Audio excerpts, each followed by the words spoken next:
de que sí que es importante tener en cuenta la fuente oral desde todas las perspectivas, desde la perspectiva de los mayores y también de los jóvenes, a ver qué saben ellos con respecto a lo que cuentan sus abuelos, creo que sí. Eu quería preguntarche unha cosa en relación con isto, non? Eu vexo que saí varias veces e que tiña anotado aquí tamén desde que falaches que a cuestión un pouco das distintas tipoloxías, por así chamalo de unha maneira máis formal, de suxeitos os e as que entrevistas, non? E dices, vamos a ver,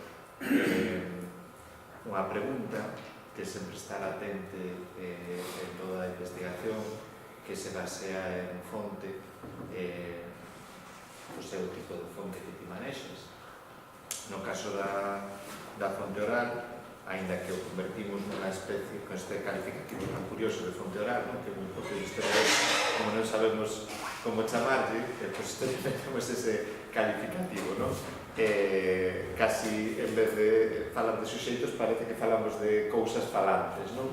Entón, a mí que me chama a atención un pouco a cuestión esa dos perfis das persoas que entrevistas, non? Por exemplo, tiñas aí un fragmento moi interesante, con todos os que puxeches, dunha señora que se chamaba Luisa, non sei se o podes, por favor, recuperar, a entrevista a Luisa. Non sei se, claro, vino así un pouco a presa, pero unha pregunta que me quedaba a mí a raíz un pouco do fragmento é que era ela? Que era ela? Por que xo pregunto? Claro, porque ao final eu vexo aquí unha relación entre unha discusión que xa ten outra trascendencia, que son as distintas tradicións de onde bebe a historia oral, non? Hai pouco lía un artigo que tiña un título así bastante claro, dicía Alan Nevins is not my father.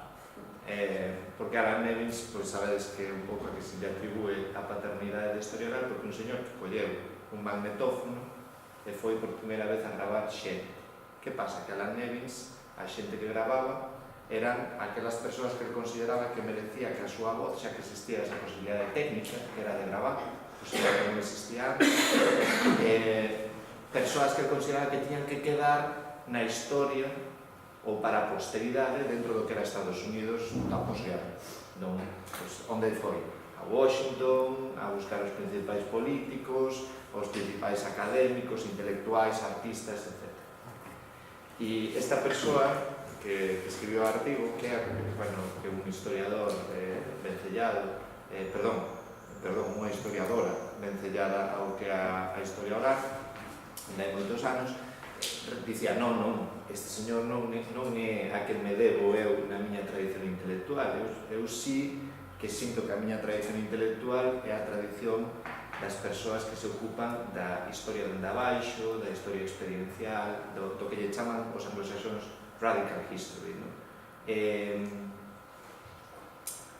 Como saímos un pouco desta situación? Todo é a solución, chamémoslle derechita valiente de Ciudadanos, todo é compatible, da igual aquí ou alá, ou como nos ponemos diante de unha tesitura así? Pero creo que vou necesitar que me expliques un poquinho mellor este segundo lado. Pero antes disso, supoño que en parte aquí está unha cuestión que temos falado así nunha outra ocasión sobre a representatividade, quizás, non, das fontes. Tamén se formulaba unha cosa sobre iso. Pero seguro que me estás falando de outra cousa que logo te formulas. Como hasta que punto, en que medida son representativos ou non a nosa selección de fontes, sexan orais ou sexan documentais, a hora de realizar unha investigación. E aquí seguramente sexa moi importante o elemento cuantitativo, unha entrevista individual que nos sirve para a amosar unhas ideas que nosotros tiñamos previamente preconcebidas, pois podese poñer a mellor en cuestión cal é a validez como fundamento que poida ter. Pero non é solamente unha cuestión de cantidade, tamén é unha cuestión de selección, evidentemente, porque se eu fai unha selección moi específica de perfis e deixo fora a outros, a mostra xa está, pode estar bastante sesgada, entón esta é unha cuestión interesante. En relación a quen é, refiriste a perfil de persoa? Claro, fala de bodegueiros... Claro. A quen vos parece que pode ser esta informante desde o punto de vista da súa situación, condición social?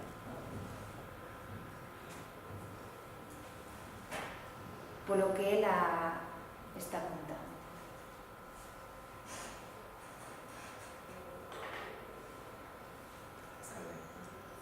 Está deslendo. Se non leo eu,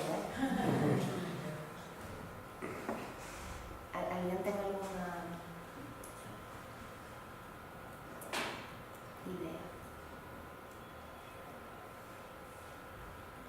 Che digo, clase dominante non é o máis alto desa estratificación que mencionabas. Esta persoa particularmente non está ben. Pero máis alá disso, algo que referimos, que non fixe nesta reflexión, é como nos conta esa realidade. Máis alá de cal é a propia condición, senón que nos dá a idea de que hai outra realidade, outra realidade que está indo posicionando. Pero isto para volver a... Sí, porque queremos saber que... Esta persoa é unha bodegueira que tardou moitos anos en dicirme que o é, porque é unha cousa que aparece de maneira reiterada cando se fala con mulleres que viviron a posguerra, é que ese foi un tempo de fame, pero que a fame non era igual para todos. O que pasa é que normalmente sempre se dice nosotros comíamos, pero había quen non comía. Ela, o que pasa é que ademais contou moi ben con moito detalle, cando outras o mellor simplemente establecen a diferencia ricos e pobres sen desglosala tamén, por iso moitas veces a escollo a ela. A que me está contando sobre a Maya non é unha filla de bodegueiros, é unha filla de caseiros, con unha situación máis dentro do reparto da miseria, un pouco menos apretada que a outra. Tamén por iso se facía malla na casa.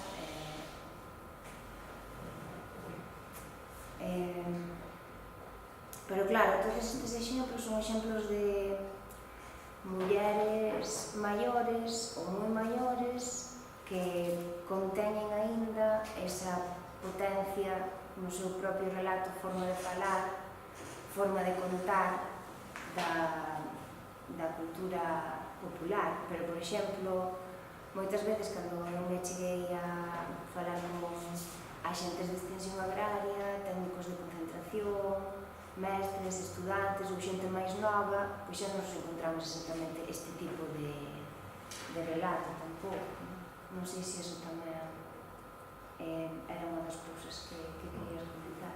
Entón, por exemplo, con elas é moi fácil formular as preguntas a modo de historia de vida, contame como foi e como cambiaron as cousas, pero mellor cando... porque xa nese contar xa vai salindo todo, e cando me chegaba a, por exemplo,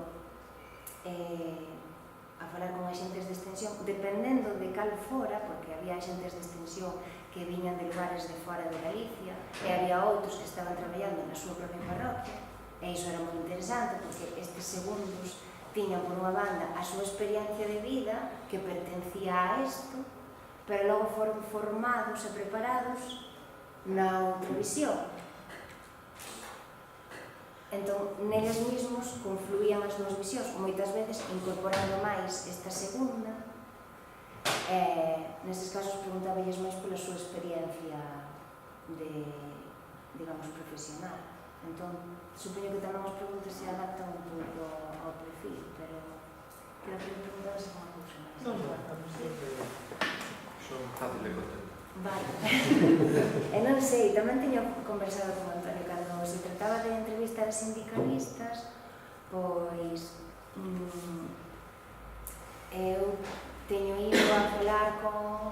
membros de organizacións e sindicatos de moi diferente perfil. Isto é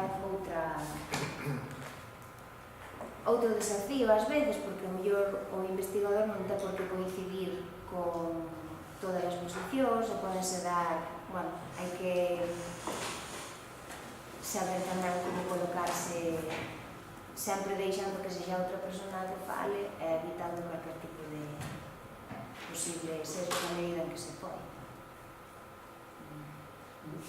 Una cuestión.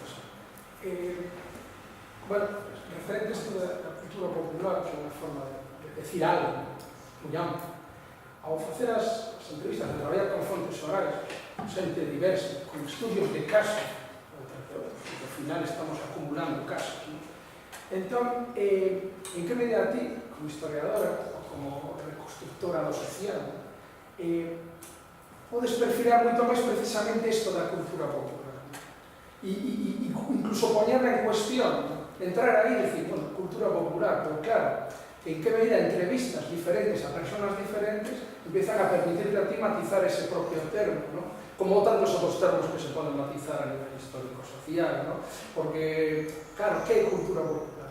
Incluso a literatura, ¿no? A veces máis que a historia, nos trae relatos, ¿no? de xente da cultura popular que ni actúa igual, ni piensa igual, ni vea o seu futuro igual en función de eso se mueve e actúa, ¿no? Entón, en que medida as fontes orais te permiten entrar en esta riqueza, ¿no? Porque a mí é unha das cousas que máis me fascina, ¿no? Claro. Moitas gracias pola pregunta. Pois, bueno, é que é unha cuestión, vou volver a decir a miña frase de que é unha cuestión moi complexa, pero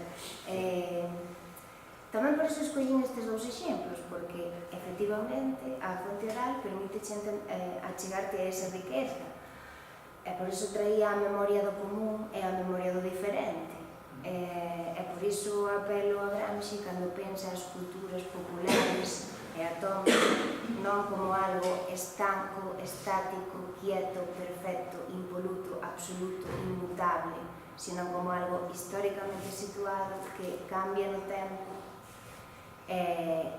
porque, bueno, a noción de cultura é cuestionable como calquera concepto que usemos. Podemos non usala, podemos considerar que as culturas populares non existen, é unha opción, é unha posición epistemológicamente defendible. Podemos considerar que as comunidades rurais non existen ou que non existen comunidades, podemos pensar que só somos unha suma de individuos. Eu creo que hai conceptos que ao mellor non existen como tal, digamos, as informantes que nos falan non nos están dicindo, estamos nos reunindo a facer a escollada porque é unha forma de condensar a nosa densidade cultural comunitaria, claro, renovar os nosos vínculos e permitir que as novas xeracións poidan crear e recrear. Non nos dicen desa maneira. Esos son conceptos que usa o investigador para darlle sentido a unha serie de realidades e poñerlle nome. Entón, os conceptos moitas veces non representan de maneira exacta, pero permítenos pensar, non? Entón, eu creo que reparar no colectivo e no conflito entre culturas, que non só había unha, en como foron mudando, a min sírveme ou sirveume no proceso de intentar explicar este cambio tan profundo que separa a miña vida da vida da miña abuela. Permitiume pensar de unha forma moito máis complexa que pensando que foi simplemente un proceso natural no cual hai un camiño único e inevitable no que o atrasado ten que convertirse en moderno. Isto tamén se vincula un pouco a un concepto que decía Fran en relación ao colonialismo. Cando a idea de colonialismo interno se pensou por primeira vez foi precisamente pola experiencia dunhos antropólogos que estaban traballando na modernización dunhas comunidades entendidas como primitivas, e facendo eso pensaron: que estamos facendo realmente? Isto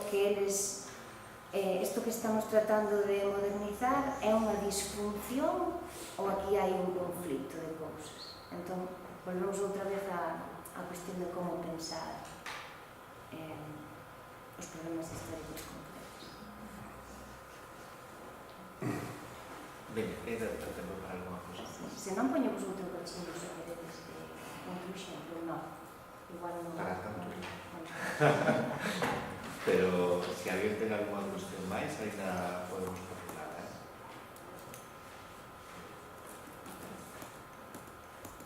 Bueno, entonces, agora vamos a hacer unha pausiña. Volvemos ás 11:30 puntualmente. Recomendo-vos ir a tomar un café ou un refresquito aquí á cafetería da facultade, principalmente porque vamos a estar por ali. O que si non vos podo invitar a café, porque o proxecto do Ministerio que ten a ben organizar este tipo de seminarios, obradoiros, etc., proíbe terminantemente calquer gasto relacionado co consumo de comidas e bebidas, debido a que algúns investigadores principais destes proxectos se dedicaron durante moito tempo a gastar o diñeiro en cuchipandas e todo tipo de gastos improcedentes, pois así o resto, que nunca fixemos tal cousa, nos vemos abocados a non podernos pagar ni siquiera un café. Pero bueno, en todo caso, estaremos ali e ás 11:30 puntualmente volveremos a... Gracias.